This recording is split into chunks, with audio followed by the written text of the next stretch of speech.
今日我哋一齊睇一睇2023年 DSE 嘅1A 第3題。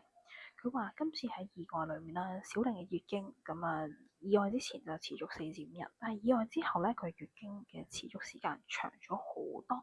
參考以上嘅結果去解釋呢個現象。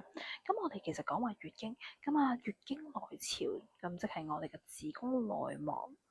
O.K. 子宮內膜啦，咁佢嘅厚度冇辦法維持到，於是乎咧就有個剝落嘅情況。咁呢個咧就係我哋所講月經來潮嘅時候出現嘅一個狀況。咁子宮內膜幾時先會剝落啊？同我哋一種激素有關係啊，亦都係我哋幅圖表裏面見得到嘅激素孕酮。O.K. 我哋孕酮咧其實係最主要嘅作用就係用嚟維持住我哋子宮內膜嘅厚度。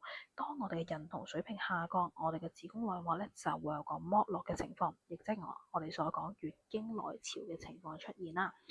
以前佢月經咧只係持續4至5日，但係佢而家月經持續時間長咗好多，咁就係一定關呢個孕酮事啦。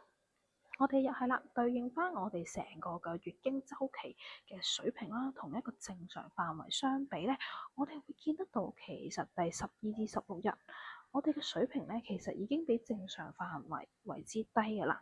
去到後面17至28日咧，孕酮嘅水平咧亦都係比我哋嘅正常範圍為之低。咁意味住啲乜嘢啊？孕酮水平咁低，佢仲能唔能夠維持我哋子宮內膜嘅厚度咧？維持唔到，OK，good，維持唔到我哋嘅子宮內膜厚度，呢度係第1分。OK，維持唔到子宮內膜厚度啦，於是乎我哋會出現一個乜嘢嘅狀況啊？喺我哋月經周期一個比較早嘅階段咧，就會已經有個不斷剝落嘅情況啦。所以咧，我哋會見得到佢個月經持續時間會比正常為之長啦。比正常長。原因係因為佢嘅子宮內膜已經好早嘅階段已經有個剝落嘅情況。呢度 total 2分。